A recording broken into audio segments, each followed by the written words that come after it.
ನಮಸ್ಕಾರ ಫ್ರೆಂಡ್ಸ್, ಇವತ್ತು ಮಾಡೋಣ ಹಲಸಿನಕಾಯಿ ಪಲ್ಯ. ಅದನ್ನು ಹೇಗೆ ಮಾಡೋದಂತ ನೋಡೋಣ ಬನ್ನಿ. ಈಗ ಅದಕ್ಕೆ ಬೇಕಾದ ಸಾಮಗ್ರಿಯನ್ನು ನೋಡೋಣ. ಬ್ಯಾಡಗಿ ಮೆಣಸು ಮತ್ತು ಗುಂಡು ಮೆಣಸು, ಧನಿಯಾ, ಜೀರಿಗೆ 1/4 ಚಮಚ, ಹುಣಸೆ ಹುಳಿ ಸ್ವಲ್ಪ, ಬೆಳ್ಳುಳ್ಳಿ 3 ಎಸಳು, ತೆಂಗಿನಕಾಯಿ ತುರಿ 1 ಕಪ್ಪು. ಪ್ಯಾನಿಗೆ ಸ್ವಲ್ಪ ಎಣ್ಣೆ ಹಾಕ್ತಾ ಇದ್ದೇನೆ. ಬ್ಯಾಡಗಿ ಮೆಣಸು ಮತ್ತು ಗುಂಡು ಮೆಣಸು, ಧನಿಯಾ, ಜೀರಿಗೆ ಇಷ್ಟನ್ನು ಹಾಕಿ ಸ್ವಲ್ಪ ಹೊತ್ತು ಹುರ್ಕೊಳ್ಬೇಕು. ಮಸಾಲೆಯನ್ನು ಕಪ್ಪಾಗುವವರೆಗೂ ಹುರ್ಕೊಳ್ಳೋದು ಬೇಡ, ಸ್ವಲ್ಪ ಹೊತ್ತು ಹುರ್ಕೊಂಡ್ರೆ ಸಾಕು. ಈಗ ಮಸಾಲೆಯನ್ನು ಹುರ್ಕೊಂಡಾಗಿದೆ, ಗ್ಯಾಸನ್ನು ಆಫ್ ಮಾಡೋಣ. ಇದು ತಣ್ಣಗಾದ ನಂತರ ಮಿಕ್ಸಿ ಜಾರಿಗೆ ಹಾಕಿ ನುಣ್ಣಗೆ ಪೇಸ್ಟ್ ಮಾಡಿಕೊಳ್ಬೇಕು. ನಾನಿಲ್ಲಿ ಹಲಸಿನಕಾಯನ್ನು ಕಟ್ ಮಾಡಿ ಇಟ್ಟಿದ್ದೇನೆ, ನೋಡಿ ತೋರಿಸ್ತಾ ಇದ್ದೇನೆ. ಹೀಗೇ ಸಣ್ಣ ಸಣ್ಣ ತುಂಡುಗಳಾಗಿ ಕಟ್ ಮಾಡಬೇಕು. ಈಗ ಹಲಸಿನಕಾಯನ್ನು ಬೇಯಲಿಕ್ಕೆ ಇಟ್ಟಿದ್ದೇನೆ. ಬೇಯಲಿಕ್ಕೆ ಇಡುವಾಗ 1 ಈರುಳ್ಳಿ, 1 ಟೊಮೆಟೊ, ಸ್ವಲ್ಪ ನೀರು ಹಾಕಿ ಬೇಯಲಿಕ್ಕೆ ಇಡಬೇಕು. ನಾವಿಲ್ಲಿ ಹಲಸಿನಕಾಯಿಯ ಪಲ್ಯ ಮಾಡ್ತಾ ಇದ್ದೇವೆ, ಅದಕ್ಕಾಗಿ ಸ್ವಲ್ಪ ನೀರು ಹಾಕಿ ಬೇಯಲಿಕ್ಕೆ ಇಟ್ಟರೆ ಸಾಕು. ಹುರಿದಿಟ್ಟಿರುವ ಮಸಾಲೆಯನ್ನು ಮಿಕ್ಸಿ ಜಾರಿಗೆ ಹಾಕ್ತಾ ಇದ್ದೇನೆ. ಬೆಳ್ಳುಳ್ಳಿ, ಹುಣಸೆ ಹುಳಿ, ಅರಶಿನ ಹುಡಿ, ಈಗ ನೀರು ಹಾಕಿ ನುಣ್ಣಗೆ ರುಬ್ಕೊಳ್ಬೇಕು. ಈಗ ರುಬ್ಬಿ ಆಗಿದೆ.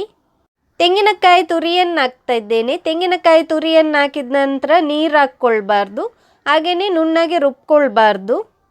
ತೆಂಗಿನಕಾಯಿ ತುರಿ ಹಾಕಿದ ನಂತರ ಹೀಗೇ ತರಿಯಾಗಿ ರುಬ್ಕೊಳ್ಬೇಕು.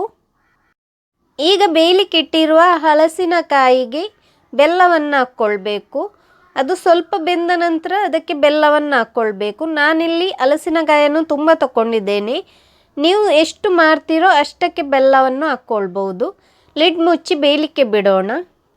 1-2 ನಿಮಿಷದ ನಂತರ ಅದಕ್ಕೆ ಮಸಾಲೆಯನ್ನು ಹಾಕ್ತಾ ಇದ್ದೇನೆ. ಹಲಸಿನಕಾಯಿ ಬೇಗನೆ ಬೇಯುತ್ತೆ, ಅದಕ್ಕಾಗಿ ಜಾಸ್ತಿ ನೀರು ಹಾಕ್ಕೊಳ್ಳೋದು ಬೇಡ. ಈಗ ನಾನು ಸ್ವಲ್ಪ ನೀರನ್ನು ಹಾಕ್ತಾ ಇದ್ದೇನೆ, ಹಾಗೆಯೇ ಉಪ್ಪು ಹಾಕ್ತಾ ಇದ್ದೇನೆ. ಉಪ್ಪು ರುಚಿಗೆ ಎಷ್ಟು ಬೇಕಂತ ನೋಡ್ಕೊಂಡು ಹಾಕಿದ್ರೆ ಆಯಿತು. ಈಗ ಇದನ್ನು ಚೆನ್ನಾಗಿ ಮಿಕ್ಸ್ ಮಾಡಿ ಸ್ವಲ್ಪ ಹೊತ್ತು ಬೇಯಲಿಕ್ಕೆ ಬಿಡಬೇಕು. ನಿಮಗೆ ಗೊಜ್ಜು ಬೇಕಿದ್ದರೆ ಸ್ವಲ್ಪ ನೀರು ಜಾಸ್ತಿ ಹಾಕ್ಕೊಂಡು ಮಾಡ್ಬೋದು. ನಾನಿಲ್ಲಿ ಪಲ್ಯ ಮಾಡ್ತಾ ಇದ್ದೇನೆ. ಈಗ ಲಿಡ್ ಮುಚ್ಚಿ ಬೇಯಲಿಕ್ಕೆ ಬಿಡೋಣ. ಸ್ವಲ್ಪ ಹೊತ್ತಿನ ನಂತರ ಲಿಡ್ಡನ್ನು ಓಪನ್ ಮಾಡ್ತಾ ಇದ್ದೇನೆ. ಈಗ ಹಲಸಿನಕಾಯಿ ಪಲ್ಯ ರೆಡಿಯಾಗಿದೆ. ಈಗ ಇದಕ್ಕೆ ಒಗ್ಗರಣೆಯನ್ನು ಹಾಕೋಣ. ಒಗ್ಗರಣೆಗೆ ಬೇಕಾಗಿರುವ ಸಾಮಗ್ರಿಗಳು: ಕರಿಬೇವು, ಸಾಸಿವೆ, ಜಜ್ಜಿದ ಬೆಳ್ಳುಳ್ಳಿ. ಈಗ ಒಂದು ಬಾಣಲೆಗೆ ಸ್ವಲ್ಪ ಎಣ್ಣೆ ಹಾಕ್ತಾ ಇದ್ದೇನೆ. ಎಣ್ಣೆ ಬಿಸಿ ಆದ ನಂತರ ಅದಕ್ಕೆ ಜಜ್ಜಿದ ಬೆಳ್ಳುಳ್ಳಿಯನ್ನು ಹಾಕ್ಕೊಳ್ಬೇಕು.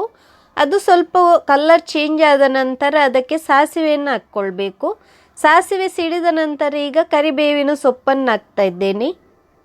ಒಗ್ಗರಣೆಯನ್ನು ಹಲಸಿನಕಾಯಿ ಪಲ್ಯಕ್ಕೆ ಹಾಕ್ತಾ ಇದ್ದೇನೆ. ಈಗ ಇದನ್ನು ಚೆನ್ನಾಗಿ ಮಿಕ್ಸ್ ಮಾಡಿಕೊಳ್ಬೇಕು. ಈಗ ಹಲಸಿನಕಾಯಿ ಪಲ್ಯ ರೆಡಿಯಾಗಿದೆ. ಅದನ್ನು ಪ್ಲೇಟಿಗೆ ಹಾಕೋಣ. ಈ ವಿಡಿಯೋ ನಿಮಗೆ ಇಷ್ಟ ಆಗಿದ್ದರೆ ಲೈಕ್ ಮಾಡಿ, ಹಾಗೆಯೇ ಶೇರ್ ಮಾಡಿ. ಹಲಸಿನಕಾಯಿ ಪಲ್ಯ ಹೇಗುಂಟಂತ ಕಮೆಂಟು ಮಾಡಿ ತಿಳಿಸಿ. ನನ್ನ ಚಾನಲನ್ನು ಸಬ್ಸ್ಕ್ರೈಬ್ ಮಾಡದಿದ್ದಲ್ಲಿ ಸಬ್ಸ್ಕ್ರೈಬ್ ಮಾಡಲು ಮರೆಯದಿರಿ. Thank you.